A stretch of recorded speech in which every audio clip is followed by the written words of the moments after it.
Exode 34, verset 10. Le Seigneur déclara à Moïse, je vais conclure une alliance avec vous, en présence de tout ton peuple. Je réaliserai des merveilles telles qu'on n'en a jamais vu de pareilles. Nulle part sur la terre, dans aucune nation. Les Israélites qui t'entourent verront alors combien sont impressionnantes les œuvres que j'aurai accomplies par ton intermédiaire. Je déclare que Dieu fait de toi son intermédiaire. Amen. Nous avons dit la dernière fois que l'autel est le lieu de quoi? D'échange. Ou de quoi encore?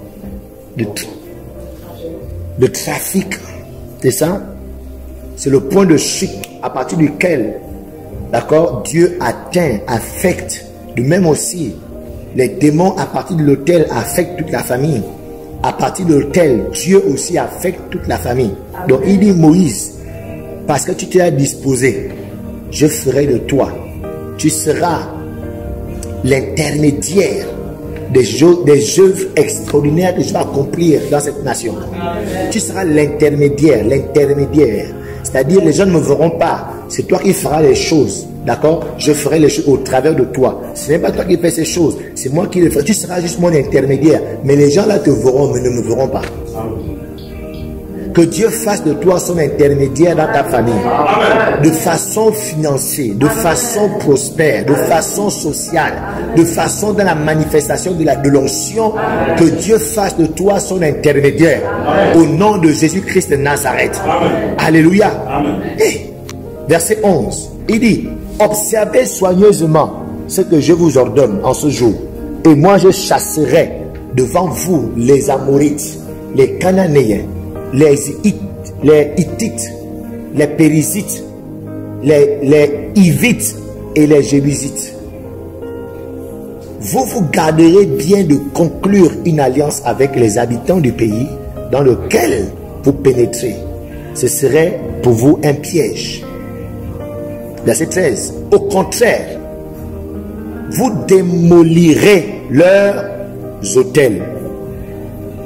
Vous briserez leurs pierres dressées et vous couperez leurs poteaux sacrés. Vous ne devez adorer aucun dieu étranger, car moi, le Seigneur, je m'appelle l'exigeant et j'exige d'être votre seul Dieu. Ne concluez donc aucune alliance avec les habitants de ce pays. Lorsqu'ils célèbrent leur culte idolâtrique, ils vous inviteraient à y participer et vous mangerez de ce qu'ils offrent en sacrifice à leur Dieu. Vous prendrez parmi eux les femmes pour vos fils et celles-ci les entraîneraient à leur tour dans leur... Alléluia. Donc, comment briser les autels maléfiques? Premièrement, pour briser un autel maléfique, il faut d'abord le repérer. Si tu veux être efficace dans le fait de briser l'autel maléfique, il faut d'abord repérer l'autel. Et comment on fait pour repérer un autel? Il faut se poser des questions. Il faut te demander qu'est-ce qui est commun dans notre famille restreinte et ensuite élargie. Qu'est-ce qu'on retrouve dans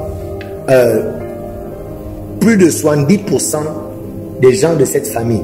Qu'est-ce qui est commun à cette famille? Il faut chercher à voir ce que chacun arrive à faire facilement ou arrive à faire ou bien n'arrive pas du tout à faire. Qu'est-ce que les gens font facilement? Qu'est-ce que les gens obtiennent facilement? Ou bien qu'est-ce que les gens n'ont pas? Ou bien ont du mal à voir? Ces questions vont t'aider à repérer ou bien à détecter quel est l'autel qui existe dans cette famille. Ça, c'est la première chose avant de t'engager dans le combat. La deuxième chose, donc après que tu aies repéré l'autel, la chose, le mal de ta famille, il te faut donc automatiquement nommer le nouvel autel que tu dois bâtir. dès que tu as détecté l'autel, automatiquement, avant même de dire que tu vas renverser, il faut que tu aies le nom de l'autel qui doit combattre cet autel. Ça veut dire quoi? Je prends un exemple. Si dans cette famille, 70% sombre dans l'ivrognerie, la débauche et l'immoralité sexuelle, amen, automatiquement, tu comprends que c'est un autel de dignité, de sainteté, de sanctification que tu dois élever. Amen. Tu comprends? Yeah.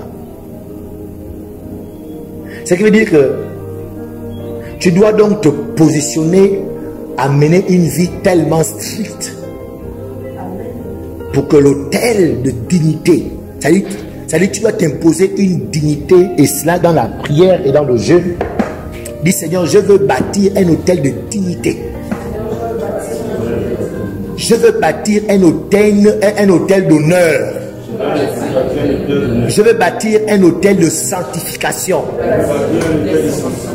Yes. Donc dès que tu as repéré le problème, tu as repéré ce qui ne va pas dans cette famille, dans ta famille, tu as vu la situation, tu connais le nom de la situation, c'est-à-dire quel est le mal qui atteint 70%, près de 70% des membres de ta famille.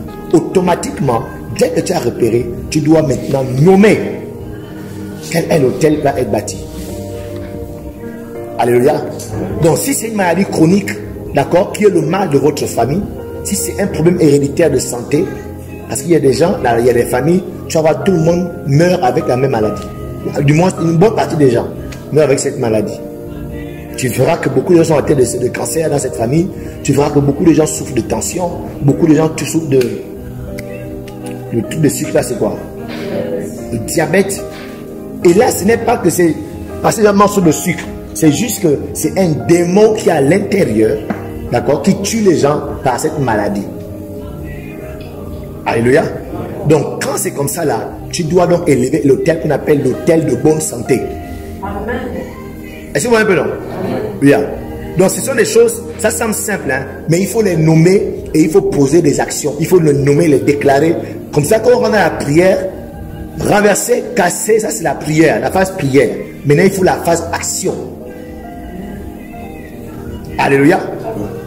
Donc, si c'est la pauvreté, il faut bâtir un hôtel de prospérité et de richesse. Si 70% des gens de la famille sont pauvres, c'est vrai qu'au Gabon, beaucoup de familles sont pauvres. Amen.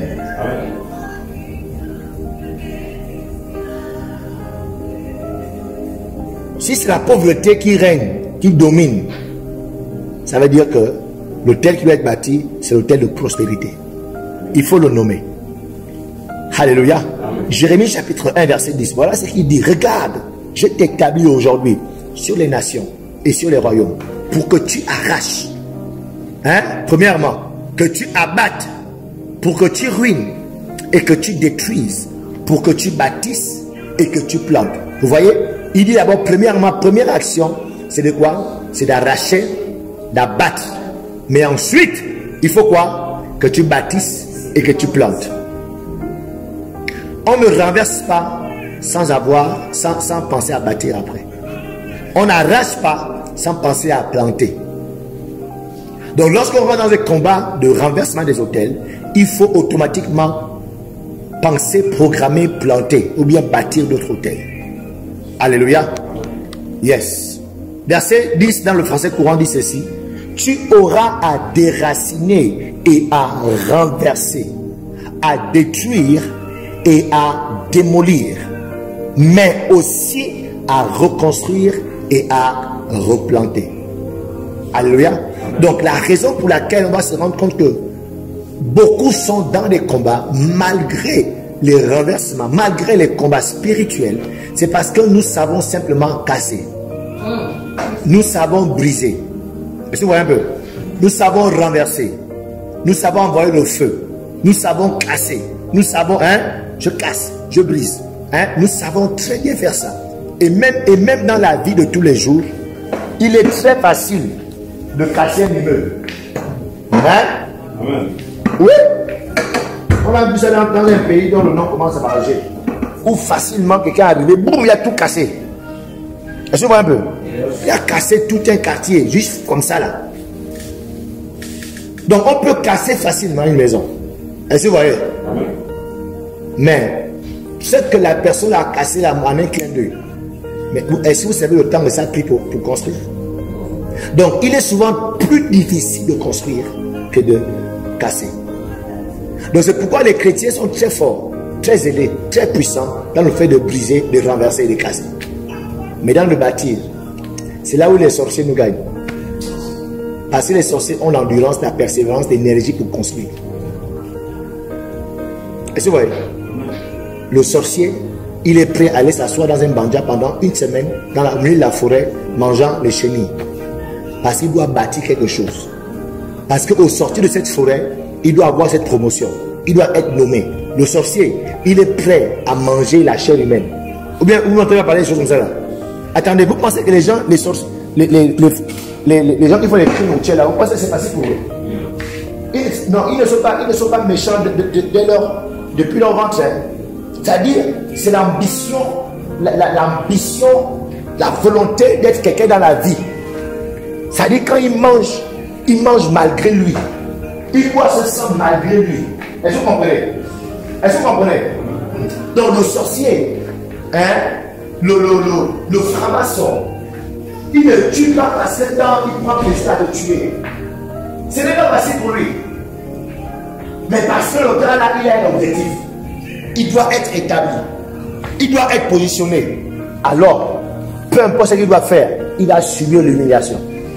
À une époque, ici à Libreville, on voyait beaucoup de jeunes filles se laver en plein carrefour. On ne m'entendait l'histoire comme ça. Donc toi, tu te reconnais. À ton époque, il y avait encore. Ah oui, oui. Je m'appelle une fois ici au carrefour Charbonnage. J'ai senti le rouler, je vois une jeune fille. Elle a un solo, toute nue. Elle est en train de se laver. Avec le savon et le grattoir.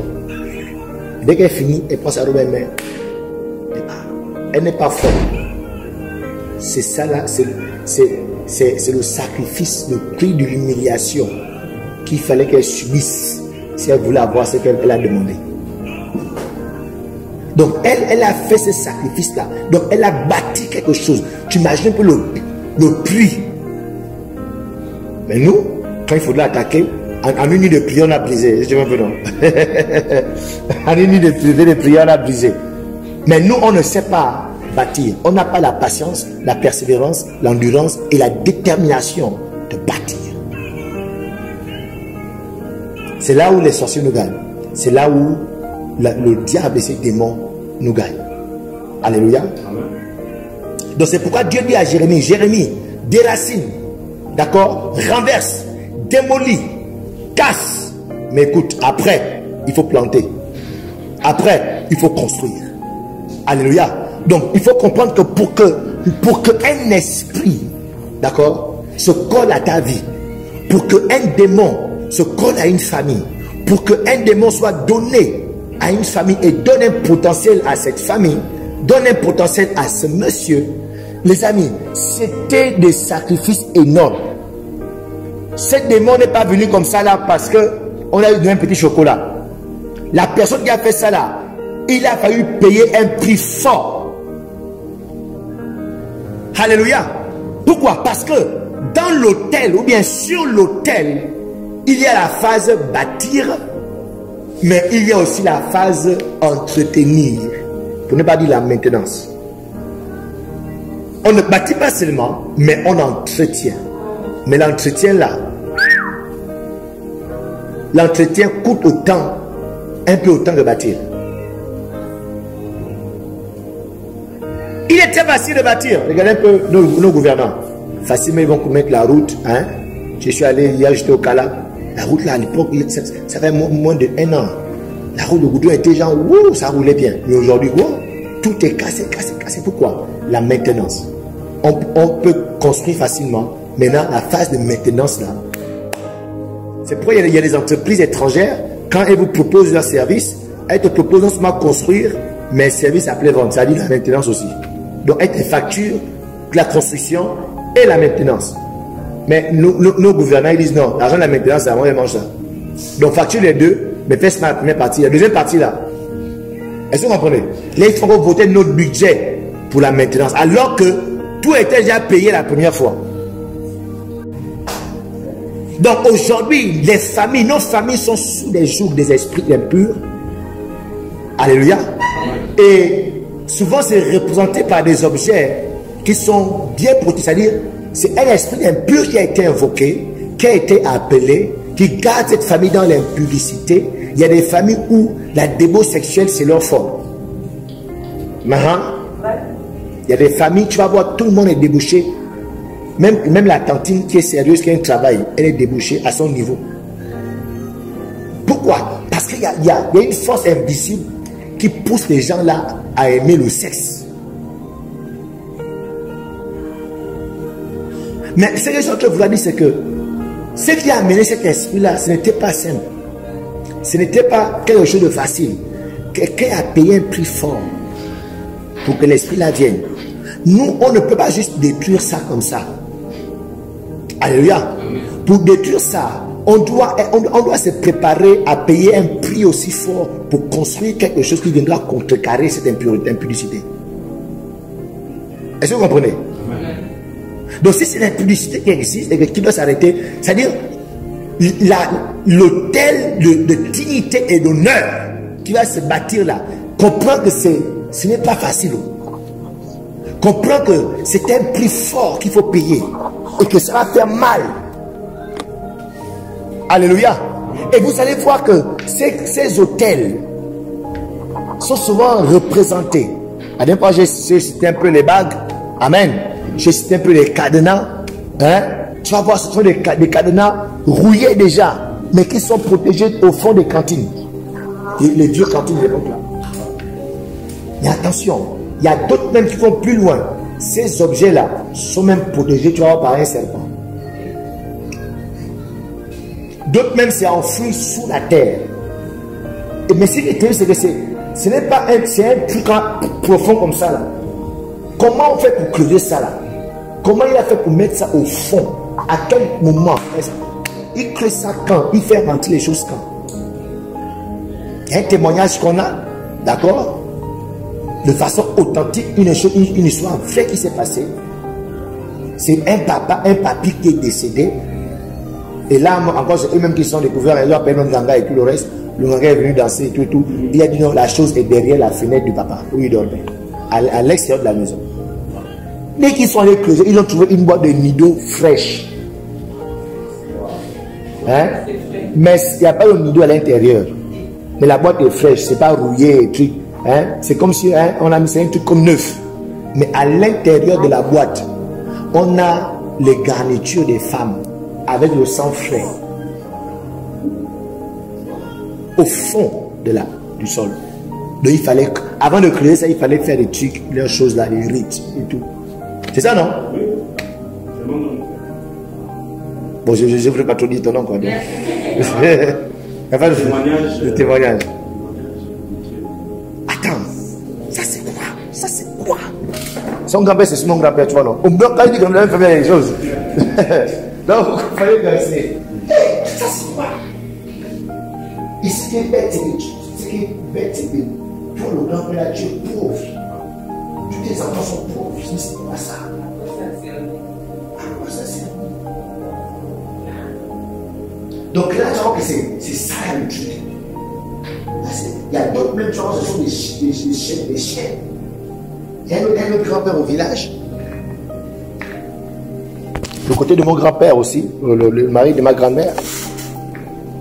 Lui, quand il est décédé, ils ont fait la même chose, ils ont fait venir quelqu'un. Il a dansé toute la journée. Moi, j'étais petit, peut-être si c'est 7 ans, 8 ans. Il a dansé, tourné toute la journée. Rien. Après un moment donné, il se m'a monté au plafond. Quand les gens montent au plafond, là, ils trouvent beaucoup de cadenas cadenassés. Peut-être près de plus de 100 cadenas. Tachés comme ça, là, au plafond. Mais attention, ces cadenas n'étaient pas des cadenas. En fait, ces cadenas c'était un serpent. C'est un serpent. Au moment opportun, était un serpent pour prendre ce qu'il devait prendre, manger ce qu'il devait manger. Ok? Après, il revenait de ces cadenas. C'est l'affection. Est-ce que vous comprenez? Mais ce sont des choses qui se passent. C'est-à-dire, comment la personne a réussi à vivre avec une chose pareille? C'est le dire. C'est-à-dire, pour réussir à vivre avec une chose pareille, c'est pas simple. Il faut avoir payé un prix fort. Est-ce que tu comprends? Donc, lorsque tu dis que tu veux renverser les hôtels, là, ce n'est pas cela. Pardon, je ne peux pas mais puis c'est fini. Non. On vient de Seigneur pour Jésus-Christ. Parce qu'il nous facilite des choses. Mais Jésus-Christ ne suffit pas. Il faut que tu prennes conscience que là, au moins, je sens que nous, le jeune là, dans le jeune est puissant, on prend le jeune passé. On ne souffre assez de chrétiens. On ne souffre assez au point de vouloir voir la gloire de Dieu. C'est nous qui bloquons notre prospérité. C'est nous qui bloquons notre bonheur. J'ai sens ça. Amen. Parce que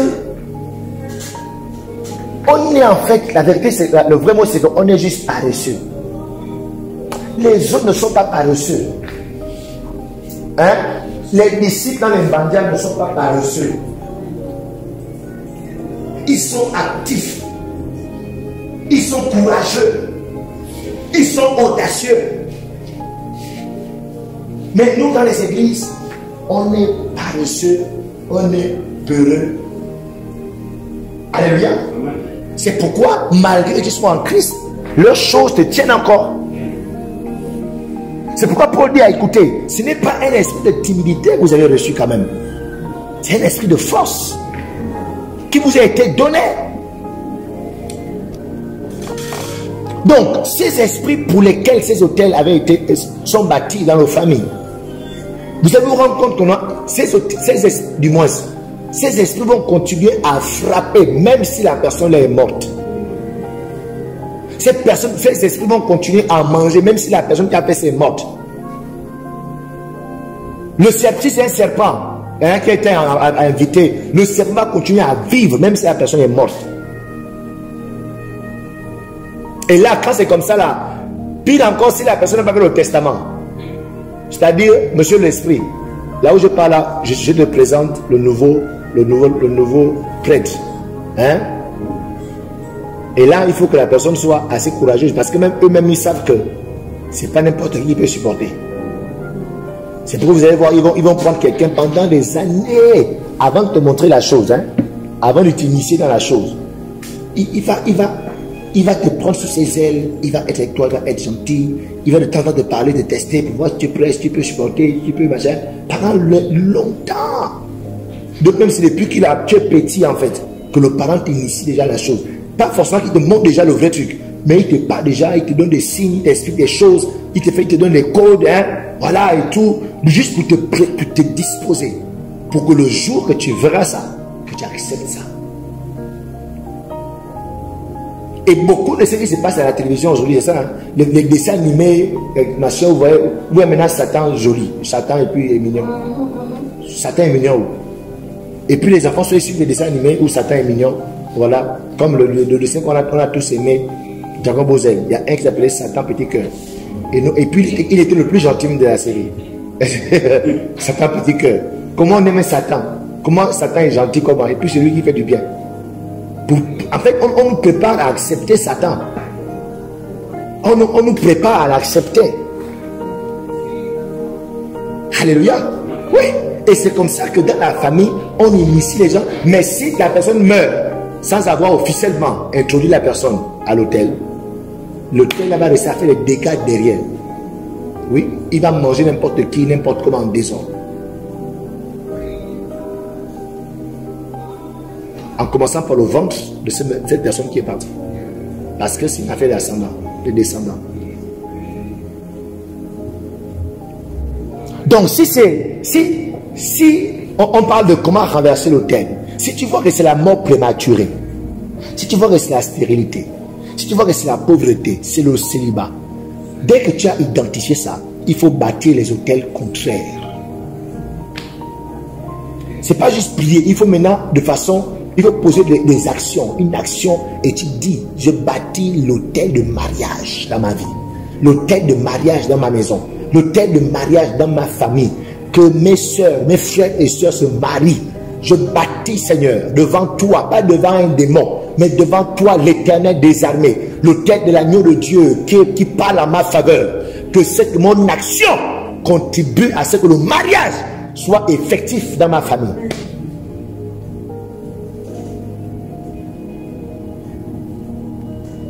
Oh yes.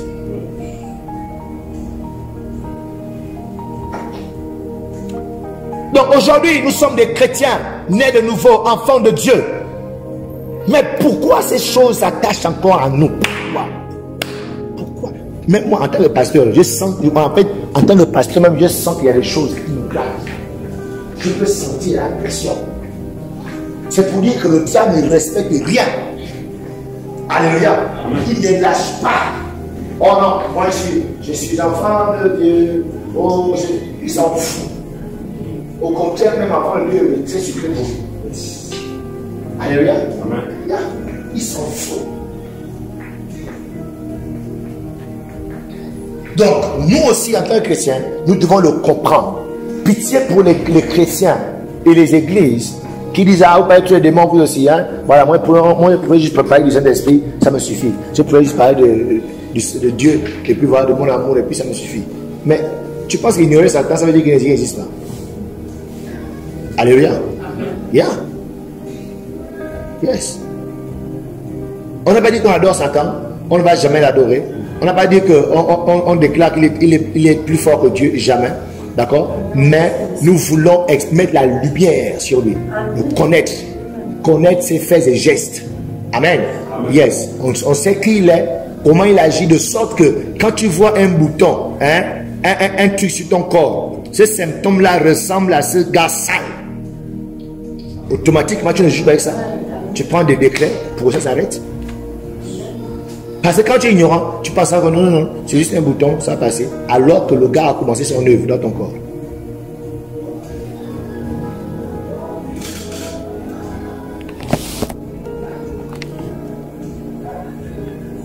Donc la bonne nouvelle que nous avons, les amis, en tant que chrétiens que nous sommes, Jean chapitre 8, verset 36, la Bible déclare, si donc le Fils vous a franchi, vous serez réellement libre. Vous savez, la Bible, quand Dieu écrit, hein, c'est-à-dire chaque mot c'est intentionnel. Il dit, si donc le Fils vous a affranchi.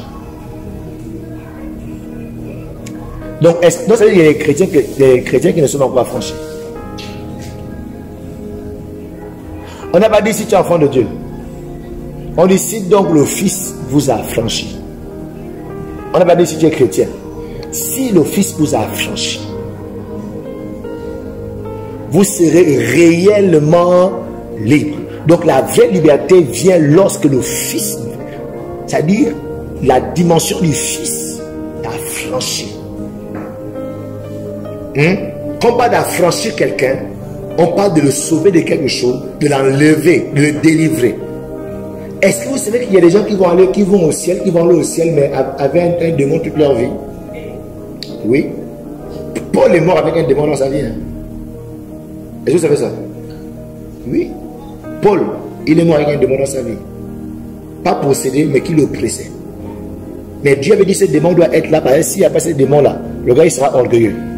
À cause de tout le potentiel qu'il avait, à cause de tout ce qu'il a accompli en tant qu'apôtre, qu'il a largement dépassé les apôtres les autres, il pouvait s'enorgueillir. À cause de son passé, hein, son passé intellectuel et tout, ça pouvait remonter, il devait faire les fiers et l'orgueil devait être là. Et quand l'orgueil est là, Dieu résiste aux orgueils. Donc Dieu laisse le démon là. Malgré les prières que Paul faisait, c'est Dieu qui bloquait le démon. Sors. Et pourtant, l'onction de Paul a suffi pour faire bâtir. Mais c'est Dieu qui bloque le démon. Non, papa, reste là. Et si tu pars, mon élément, je risque de le perdre. Alléluia. Si, dans la version Le Semeur, il dit ceci. Si donc c'est le Fils qui vous donne la liberté, alors vous serez vraiment des hommes libres. Écoutez-moi les amis. Ce sont des paroles qu'il faut souvent vous repasser, vous ressasser. Il y a plus de 2000 ans, Jésus-Christ de Nazareth J'ai dit, Jésus-Christ de Nazareth a acquis notre liberté à la croix. Ma liberté de toute forme de démon, liberté des esprits impurs, liberté de libérer des autels, libérer des alliances. Il a acquis tout ça là et il l'a emmagasiné. Il dit, tout ça là appartient à tous ceux qui vont croire en moi. D'accord? Dès que quelqu'un croit en moi, il récupère sa liberté de tout ça. Alléluia. Et si tu es venu à Jésus, écoutez, venir à Jésus-Christ veut dire récupérer ta liberté, récupérer ta délivrance des prisons maléfiques, récupérer ta délivrance des hôtels sataniques, récupérer ta délivrance de la sorcellerie, récupérer ta délivrance des hôtels de famille, récupérer ta délivrance des chaînes de pauvreté, des chaînes d'impureté, des chaînes de publicité, récupérer ta délivrance. Être en Christ, recevoir Jésus-Christ, c'est récupérer ta liberté. Alléluia. Donc ce sont des choses qu'il faut accepter et il faut proclamer, il faut déclarer. En Christ, je suis libre. Aucun hôtel ne peut m'attacher. Aucun esprit ne peut me visiter dans ma chambre. Aucun démon ne peut venir m'influencer, me déranger dans ma chambre. Aucun démon ne peut bloquer ma prospérité. Parce qu'en Christ, je suis prospère. Il s'est fait pauvre pour que je sois riche. Aucun démon, peu importe le prix que quelqu'un a payé pour pouvoir faire venir ce démon, l'agneau de Dieu, le prix de l'agneau de Dieu est au-dessus de tous les prix. Aucun démon sale ne peut venir et me garder dans une vie misérable, une vie de pleurs, une vie de ralenti, une vie d'échec, une vie de maladie, une vie de... Non. Shabaya. Shabaya. Je refuse d'être pauvre. Je refuse d'être misérable. Je refuse d'être un mendiant. Je refuse l'échec dans ma vie. Je refuse l'échec dans ma vie. Je refuse la misère dans ma vie. Je refuse la tristesse dans ma vie. Je refuse la maladie dans mon corps. Parce que Christ à la croix m'a libéré de ces choses. Yes. Je ne serai pas ce que sont mes parents. Je ne serai pas ce que est ma famille. Je ne serai pas, je n'aurai pas la vie que mes parents ont. Je n'aurai pas la vie que mes oncles ont. Je n'aurai pas la vie que mes tantes ont. Je n'aurai pas la vie que les membres de ma famille ont. J'aurai la vie que le Fils de Dieu m'a acquis à la croix. C'est la vie là que j'aurai. C'est la vie là que j'ai. Je déclare que j'ai cette vie. Je déclare que j'ai cette vie. La vie Zoé. La vie Zoé. La vie Zoé. Et la mort n'a pas sa place dans ma vie. La mort prématurée n'est pas mon partage. La mort financière n'est pas mon partage. La mort spirituelle n'est pas mon partage. Au nom de Jésus-Christ. Ah. Comment bâtir? Comment briser les hôtels maléfiques? Donc, identifier. Dès que vous avez identifié, après avoir prié, il faut poser quoi? Une action. Et Dieu m'a mis à cœur de vous amener à poser une action. Donc cette action doit être un sacrifice contre le sacrifice qui a été fait. Hein? C'est-à-dire le sacrifice qui a été fait là. Tu poses. C'est pas comment. En fait, je cherche une image pour vous expliquer comment c'est que nous on fait. En fait, c'est pas ce que tu fais là en fait qui fait. C'est que tu fais actionne l'autel de l'agneau de Dieu. Je ne sais pas comment. En fait, je cherche une image. Il faut vous expliquer ça. En fait, c'est comme si c'est que toi, tu fais donc l'autorisation à Dieu d'agir. Alléluia. C'est comme si c'est l'action que tu poses. Ça donne comme un droit légal à l'agneau, le père de l'agneau de l'agir. Donc, c'est pas dans ton mouvement. C'est pas dans ton action. Les deux actions se connectent à l'autel de Dieu. Est-ce que vous comprenez? Yes.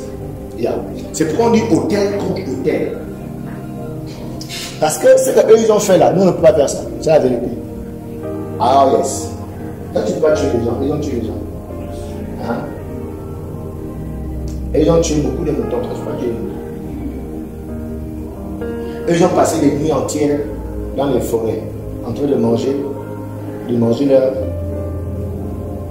leurs excréments. Les gens ont fait des choses pour avoir la puissance. Nous, on ne peut pas faire ça. Alléluia. Tout ce que l'on peut faire, c'est se connecter à l'autel de l'agneau de Dieu. Alléluia. Et il n'y a aucun autel qui est au-dessus de l'autel de l'agneau de Dieu. Yeah.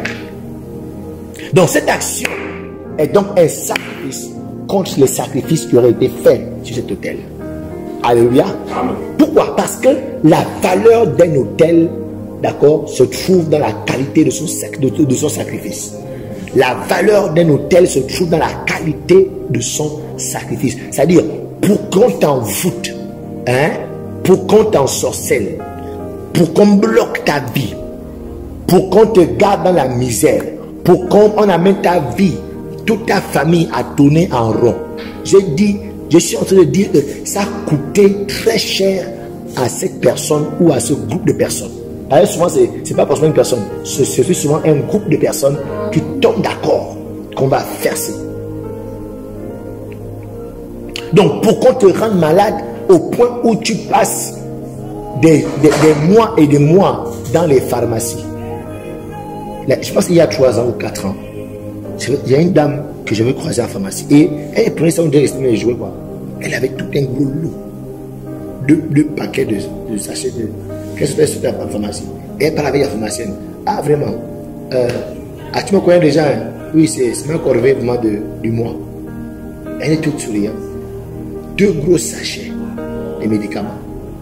Donc, c'est un traitement qu'elle a. Elle a sa vie. Elle doit voir ça. Ah, c'est quelle femme, c'est quelle joue.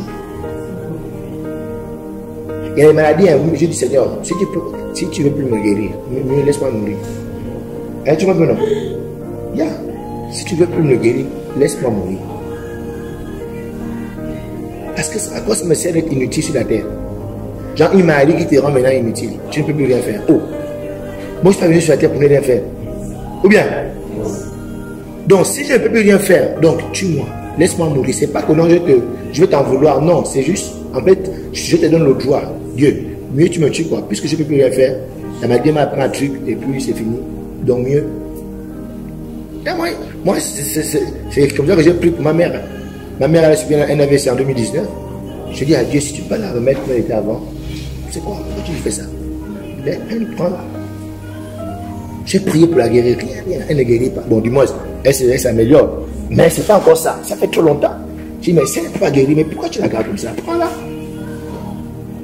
Pourquoi? Parce que la mort m'est un gain. La mort ne fait pas peur. Donc, si je suis né inutile sur la terre, et que les gens, c'est les gens qui ont été de moi pour tout, je ne peux plus enjoy la life. Qu'est-ce que je fais encore là? Alléluia. Yes. Wow. Donc, c'est pourquoi ce qu'ils ont fait, hein, vers les démons, vers Satan, pour condamner la famille, condamner leur descendance. Quand toi tu arrives, tu dois faire quelque chose, non vers Satan, mais vers Dieu, pour sauver toi ta descendance. Et lorsqu'on étudie l'histoire d'Abraham, c'est une histoire qui nous enseigne sur cette vérité. La Bible dit que Dieu va appeler Adam, du moins Abraham, et Dieu va lui faire des promesses extraordinaires, des bonnes promesses, parmi lesquelles il dit, il va lui donner une prospérité. Il va lui donner Canaan, tout un territoire. Mais on va se rendre compte dans Genèse chapitre 12 que après avoir entendu cette promesse, d'accord, la Bible dit que Abraham, ou bien Abraham à cette époque, il va immédiatement bâtir un autel. Donc il a entendu une promesse. Dès qu'il a entendu cette promesse, il bâtit directement un autel. Pourquoi? Parce que Abraham savait que là où il revient là-bas, il connaît comment faire. Il a vu son père faire des choses. Et que ces choses-là sont après lui. Que s'il doit rentrer en possession des promesses de Dieu, ce n'est pas juste parce que Dieu a dit. Lui-même, il doit faire quelque chose en faveur de Dieu. Alléluia. Et la Bible nous dit qu'il est sorti. Il a bâti l'autel. Pour contrecarrer, pour bloquer, pour combattre les autels qu'il a laissés dans la maison de son père. Regardez pas Abraham, regardez l'histoire d'Abraham. Abraham était un papa de 70 ans sans enfant. Bon, il est quand même marié à une de ses cousines. Mais il habitait dans la maison de son père. Ça, c'est maudit. 70 ans sans enfant. Hein? Habitant dans la maison de ton père. D'accord? Et c'est sûr qu'on a eu pitié de toi. Écoute, comme tu as plus, tu vas prendre ta cousine. Et tu vas prendre ta cousine, écoute, voilà, au moins, gère-toi avec elle. Est-ce que vous comprenez? Donc la Bible nous dit que Abraham, il venait d'un arrière-plan idolâtre. Papa et maman idolâtres. Donc, pour briser, pour arrêter ce qui était derrière lui, ce que Dieu avait dit ne suffisait pas. Jésus mort à la croix ne suffit pas pour nous les amis.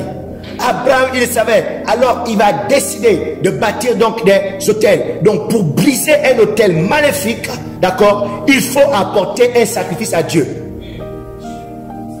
Il va faire un sacrifice à Dieu. Il va bâtir un autel à Dieu pour adorer Dieu. C'est vrai pour adorer Dieu. Mais la vérité, c'est que derrière cet autel bloque aussi les autels qui crient après lui. Donc, en apportant un sacrifice à Dieu, ton sacrifice va servir aussi à renverser l'autel maléfique. Et nous savons, connaissons aussi l'histoire de Gédéon. Lorsque l'ange va dire, écoute, c'est bon, va petit, l'Éternel est avec toi. Hein? Pas renverser l'autel là. Gédéon dit, il n'y a nada. Je ne peux pas aller comme ça. Avant de partir, il dit alors, quoi, regarde, attends-moi, je reviens, je prends une offrande. Il lui dit quoi? Il mit ça sur un caillou, donc un autel. Il sait qu'il ne peut pas aller combattre comme ça sans avoir lui-même un autel. Même si c'est Dieu qui a dit c'est bon, va. Alléluia. Amen. Donc, petit A, nous sommes en train de voir comment renverser un autel, comment briser un autel. Donc, si tu as remarqué que chez toi, par exemple, beaucoup de personnes meurent jeunes, que les gens meurent le plus vieux, du moins, quand quelqu'un atteint 50 ans, c'est un miracle dans ta famille. Il y a des familles comme ça là. Surtout on va dire même les hommes atteignent à 50 ans. Et quand on dit non, on parle bien on parle d'un cas général. On parle de 70%. On va dire 70% des jeunes, des hommes, à 50 ans, ils meurent. Pourquoi? Parce que ce sont des clauses de l'autel. Et ça veut dire quoi? Qu'il y a un esprit, l'esprit qui a été invoqué là s'appelle esprit de mort, démon de mort. Alléluia. Donc si tu es dans cette famille, il te faut bâtir ce qu'on appelle un hôtel de longévité. Ok? Un hôtel de longévité. Seigneur, dans ma famille, pourquoi les gens meurent tôt? Pourquoi les gens meurent jeunes? Pourquoi il y a des morts prématurées? C'est soit petite maladie, mort. C'est soit c'est accident, soit ceci. C'est pas quelqu'un est mort et puis parce qu'il est vieux et puis il est mort. Dis non Seigneur, je vais bâtir un hôtel de longévité. À toi. Je le bâtis à toi. Mais cet hôtel-là va garantir la longévité dans ma famille. Alléluia. Amen. Wow. Il y a des hôtels, il y a des familles où aucune femme n'est en mariage, mais toutes les femmes ont les enfants en mariage. Mais il y a aussi des familles où il y a beaucoup de mariages. Mais je parle ici, il y a des familles, il y en a au Gabon où tu vas voir personne n'est marié. La grand-mère n'était pas mariée. L'arrière-grand-mère n'était pas mariée. La mère n'était pas mariée. L'enfant a déjà 4 enfants avec 4 pères. Elles ont même. Ça là, ça veut dire qu'il y a quelque chose. Il y a un démon qui est là. Parce que dans notre famille, les gens se marient quand même. Est-ce que vous comprenez? Yes. Dans notre famille, les gens se marient. Pourquoi c'est comme ça dans cette famille? Donc ça veut dire quoi? Que en tant que chrétien, vous devez comprendre que lorsqu'il est question de renverser les autels, nous nous appuyons sur l'autel de l'agneau de Dieu. Nous détectons le mal de la famille. D'accord? Ce qui ne va pas dans la famille. Regarde bien dans la famille. Médite. Ou bien prie que Dieu te révèle. Dès que Dieu te l'a révélé que hey, voici le mal de la famille, ne reste pas juste comme ça là et puis tu pries dans ta chambre. Il faut poser une action. pour dire, Seigneur, je bâtis l'autel pour bloquer ce qui dérange cette famille, ce qui dérange ma vie. Donc, pourquoi on doit donc bâtir l'autel? Merci Seigneur, il nous reste que 30 minutes, ça file, alors que je suis sur l'introduction. Pourquoi il faut bâtir après avoir détruit? Pourquoi? Apocalypse chapitre 16, verset 5. Apocalypse 16, verset 5. Il dit ceci. Et j'entendis l'ange des eaux qui disait, tu es juste, toi qui es et qui étais. Tu es saint parce que tu as exercé ce jugement. Car ils ont versé le sang des saints et des prophètes et tu leur as donné du sang à boire. Ils en sont dignes. Car ils ont versé le sang des saints et des prophètes et tu leur as donné quoi? Du sang à boire. Ils en sont dignes. Et j'entendis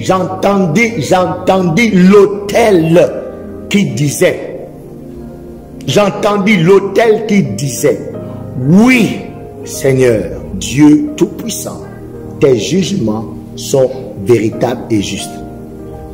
Donc attirer un jugement divin contre nos ennemis, contre les lois, contre ceux qui ont élevé les autels. C'est pourquoi on veut bâtir un autel. Regardez, c'est l'autel qui a parlé.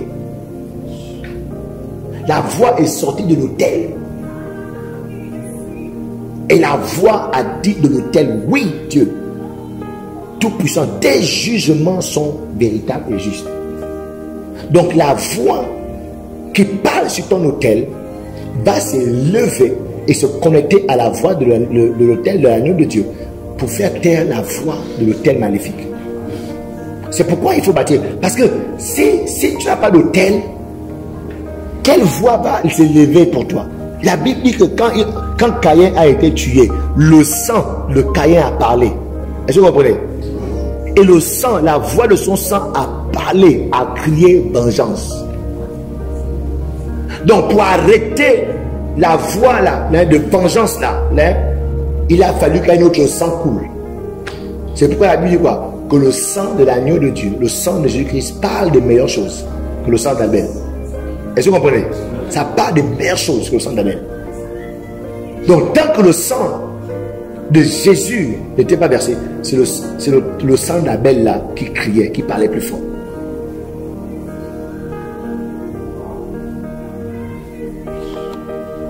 Deuxièmement, pourquoi bâtir l'autel? Pourquoi? Parce que de mon autel, une voix s'élèvera. De mon autel, une voix activera les anges qui anéantissent, d'accord, et qui vont anéantir les lois, d'accord, qui me condamnent. La voix de l'autel va quoi?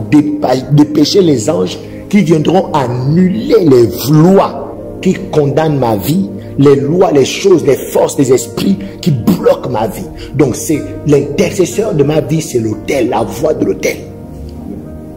Donc c'est pour avoir un intercesseur invisible qui intercède pour toi. Donc ça veut dire quoi? Que si tu as des visitations nocturnes, désormais tu connaîtras un sommeil paisible. Et les anges vont s'occuper de ces esprits qui te troublaient le sommeil. Ces esprits qui t'empêchaient de dormir. Ces esprits qui te visitaient la nuit et couchaient avec toi. Les anges de Dieu. C'est-à-dire quand tu as endormi comme ça là, mais autour de toi un combat se mène. Les anges sont en train de les attacher, de les attraper. Pourquoi? Ton autel est alimenté, est actif. Alléluia. Amen. Waouh. Il y a un exemple ici que j'ai écrit une histoire d'une famille dans laquelle les filles allaient en mariage, mais après leur premier accouchement dans le foyer, elles partaient chez leur mère pour faire l'eau chaude. Vous voyez un peu, non? Comme on voit ici, dès que l'enfant a accouché, on va chez maman faire l'eau chaude, d'accord? Mais quand elles partaient faire l'eau chaude là, elles ne revenaient plus jamais dans le foyer. Hein? Hein? Après faire l'eau chaude, non. L'eau chaude, c'est peut-être 2 semaines ou 3 semaines.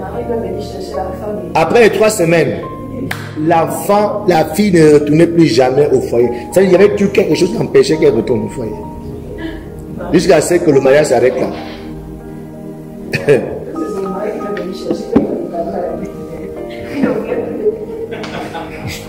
C'est-à-dire, elle apprenait seulement que non, oh, mais tu vas où?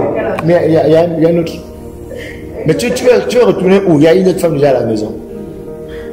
Si c'est pour une, si c'est arrivé à une seule personne, il n'y a pas de problème. Mais pourquoi toutes les filles? C'est trop flagrant. C'est trop flagrant. Toutes les filles comme ça.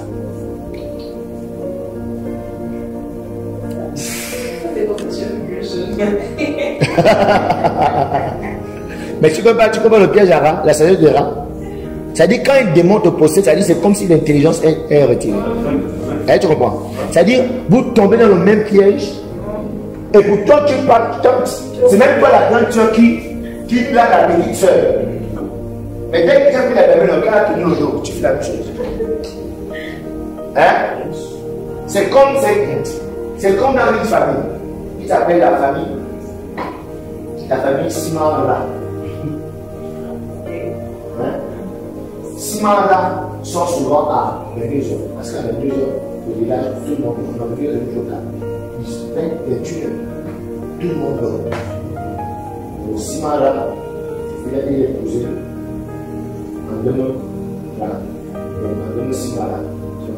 Et Simandra, c'est le père, il va chercher un autre. Mais eux, quand ils sortent en haut.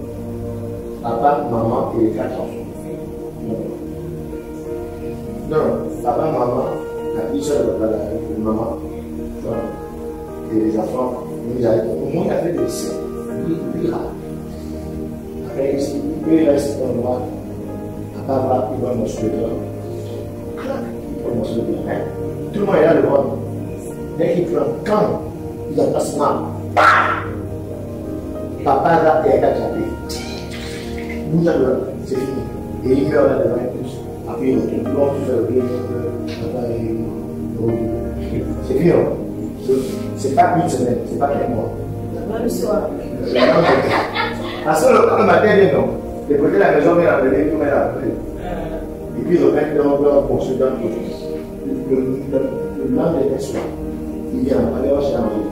Le même moment que tu vas prendre, c'est ma maladie. C'est-à-dire, c'est comme si elle oubliait qu'il y a la même chose là. Le truc noir là qui est derrière là. Parce qu'il y a un truc noir derrière, je ne suis pas pas. Pourquoi tu veux concentrer sur la viande? Est-ce que tu veux comprendre qu'il y a un truc noir derrière? Que c'est le truc noir là qui vous tue. Maman là va aller là.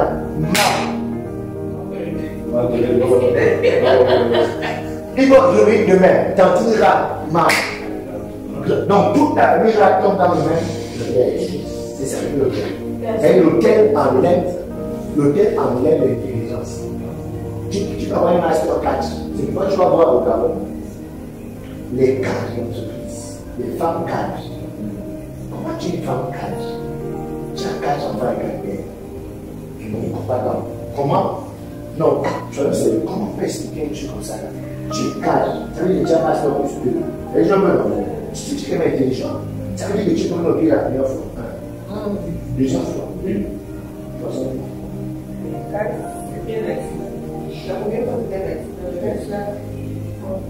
C'est pour dire que c'est lequel ôte l'intelligence.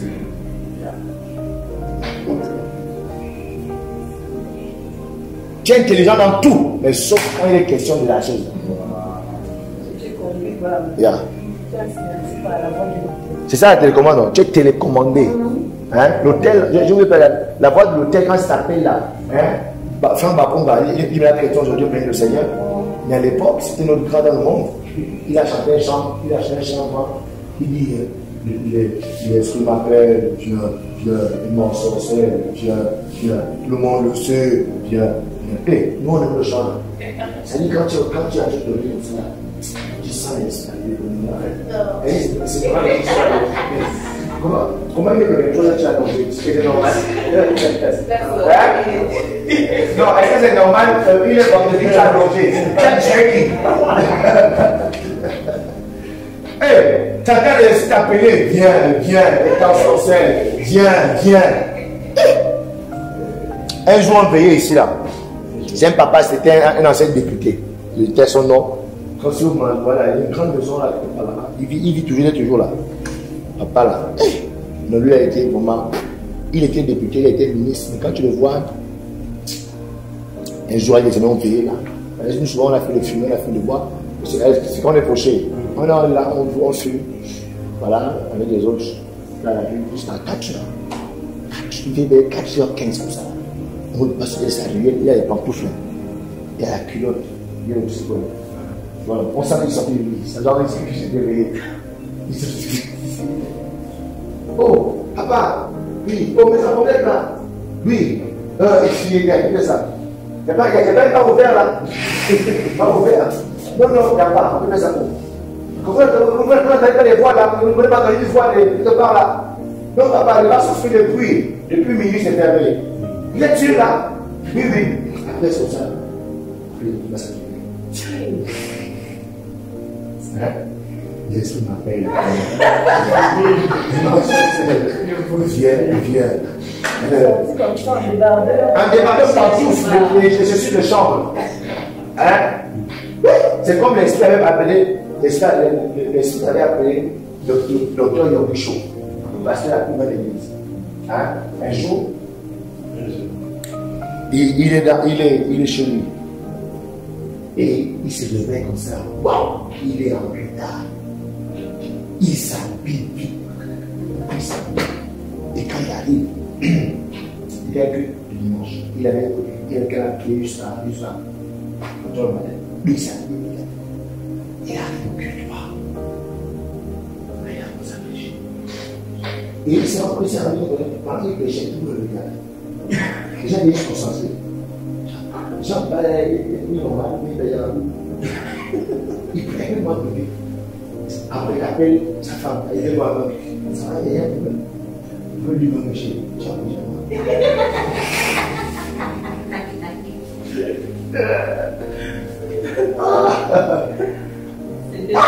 Elle est possédée par Dieu tellement qu'il me fait bien. Il n'y a pas eu le temps de. Il a conscience et quitté. Non, c'est un prisonnier déjà dit. Il est pressé d'aller en région.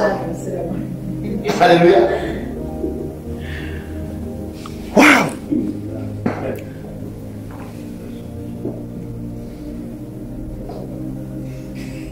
Donc, c'est une chose. C'est-à-dire, dès qu'elles sont mariées, bio. On a ping-pong, oh, gloire, on a bien fait la dot. Le démon n'est pas là-bas. Je vous dis que dans le démon, l'hôtel, c'est quand tu es graisseux là. Parce que là, c'est très beau pour l'hôtel. Genre, tu es marié, on a payé, tout le monde au courant, mais tu as couché même, mais tu ne peux plus. Tout d'un coup, en fait c'est l'homme du coup qui est le dégoût. Ça veut dire qu'il a directement un dégoût de la personne. Hey, mais qu'est-ce que je vais me faire? Qu'est-ce que je vais me faire? Alléluia. Yes. L'humiliation, il faut que tout le monde parle. Ça, c'est vraiment une grande humiliation. Yeah. En fait, c'est ça là. C'est l'humiliation là qui nourrit l'autel. Yeah. C'est ça là. C'est ça là, cette humiliation là qui nourrit l'autel. Wow.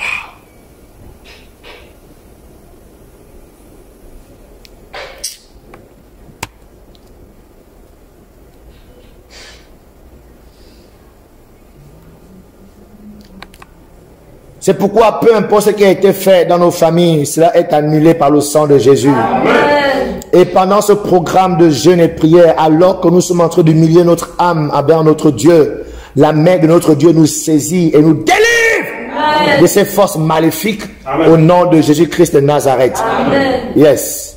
Il y a une autre histoire d'un chef coutumier. Le chef coutumier était mort. Ok? Mais juste avant sa mort, les autres vieux vont se rapprocher, d'accord, pour le voir. C'est un chef coutumier.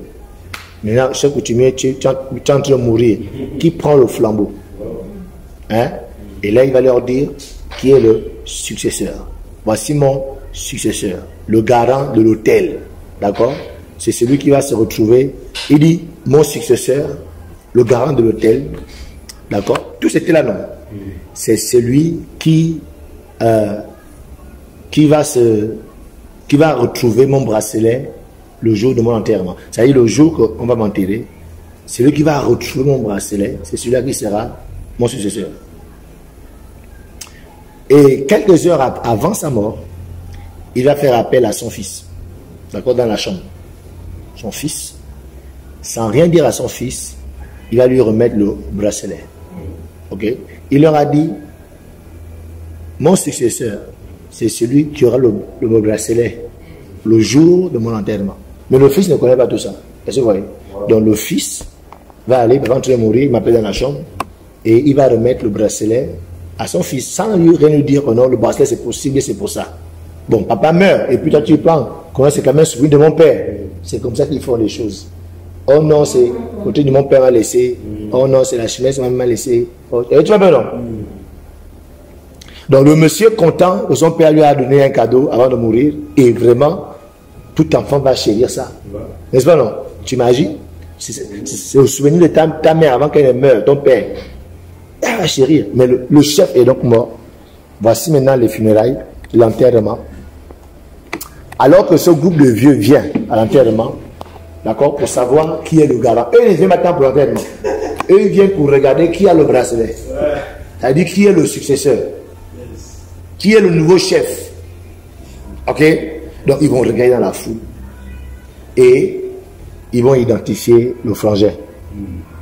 Après l'enterrement, ils vont aller vers lui et ils vont commencer à lui expliquer le bracelet. Petit, le bracelet que tu as, hein, ce n'est pas juste une décoration, mais une beauté. Ou bien un cadeau de ton père. Le bracelet là est la couronne qui fait de toi roi. Pas roi du village, mais roi du monde invisible. Mais le jeune c'était un citadin, il n'était pas toutes les traditions. Il va refuser. Moi, je ne suis pas dans ces conneries. Je ne suis pas dedans. Et il va essayer d'enlever le bracelet sur place. Il va essayer d'enlever le bracelet sur sa main. Il va tellement essayer d'enlever. Ça dit, à un moment donné, quand il veut enlever, c'est tel qu'il le tire là-bas. Petit ne fait pas ça.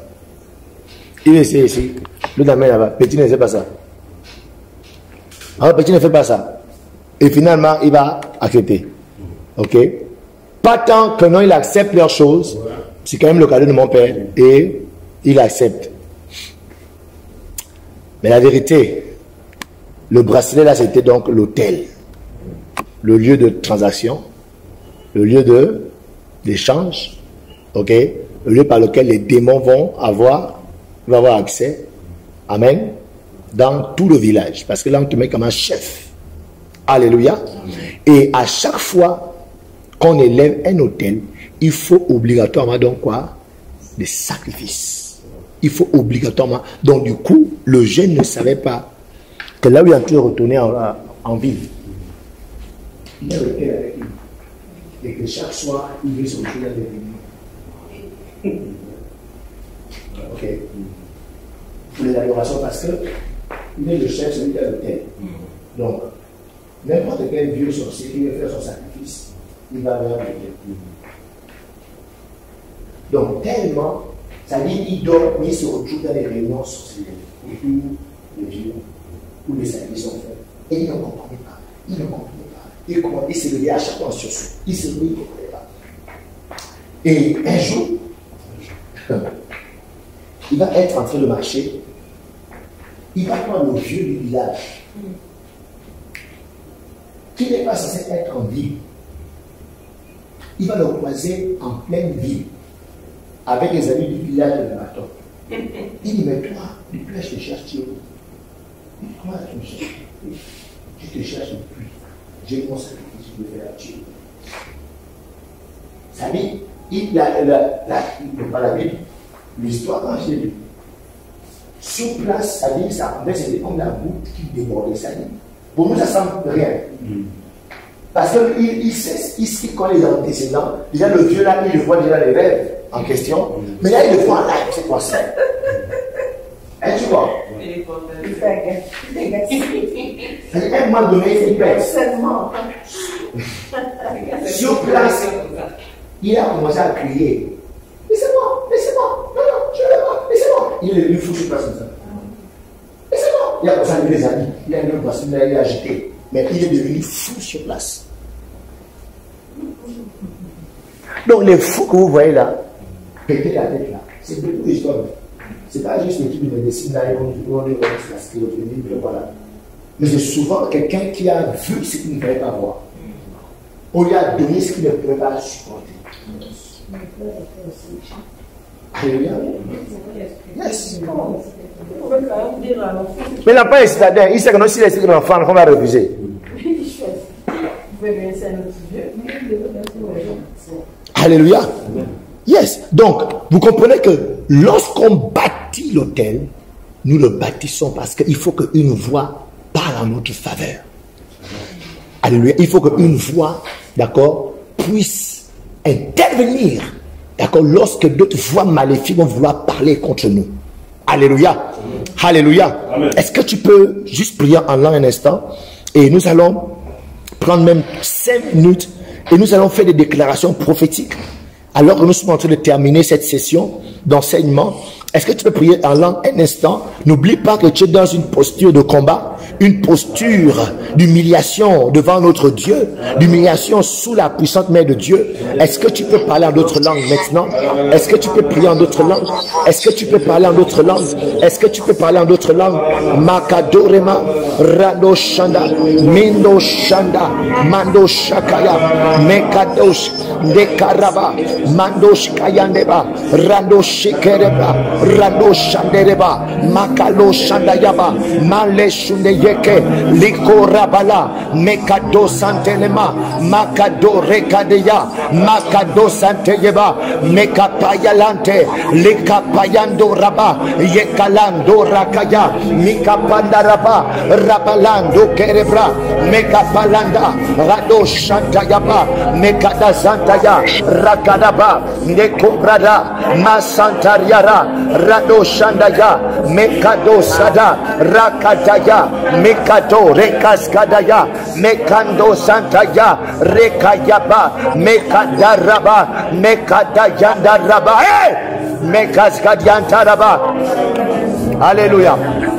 Il a dit appelle-moi Père. Répète après moi, dis Père. Est-ce qu'on peut se mettre debout et déclarer ça? Même vous qui êtes en ligne, est-ce que vous pouvez tenir debout sur vos pieds? Déclarez avec moi, Père, je te remercie de m'avoir délivré. Délivré de tout mauvais autel. Délivré de tout autel maléfique. Délivré de tout autel sorcellérique. Délivré de tout autel de pauvreté. Délivré de tout autel de mendicité. Au nom de Jésus-Christ. Au nom de Jésus.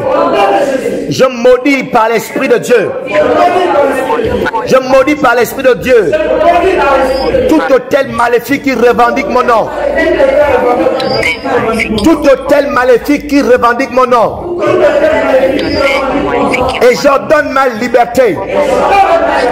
J'ordonne ma délivrance.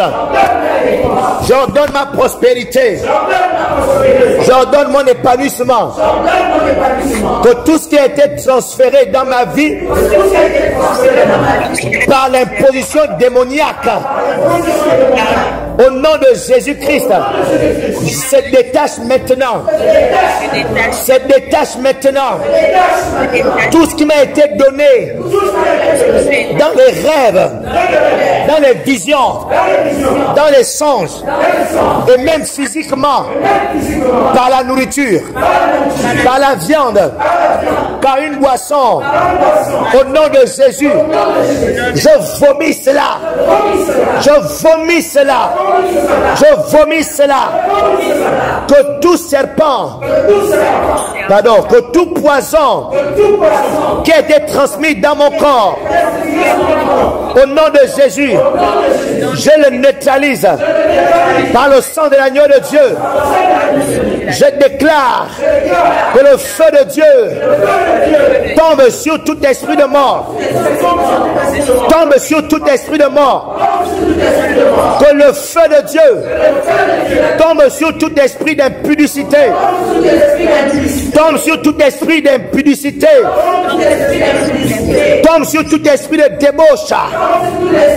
Au nom de Jésus, je casse la tête et j'écrase la queue de tout serpent dans ma vie, dans ma famille.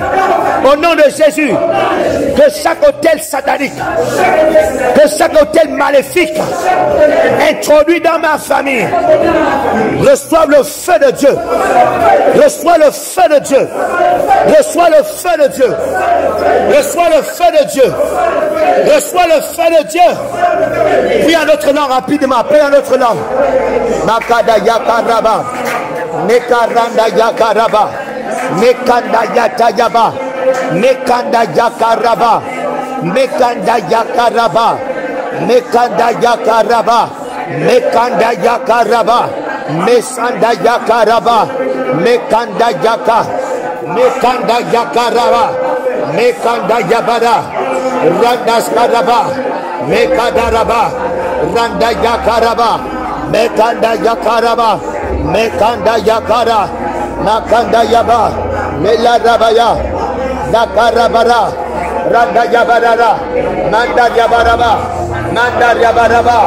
Yabarabarabaraba. Mekaraba yaba. Mekaraba yaba. Mekanda yabara. Rada sada yaba. Rada yabarabara. Rada rabarabara. Rada barabarabara. Makanda rabaraba. Manda yabarabaraba. Rabarabaraba. Envoie le feu. Le feu. Que le feu de l'esprit embrase,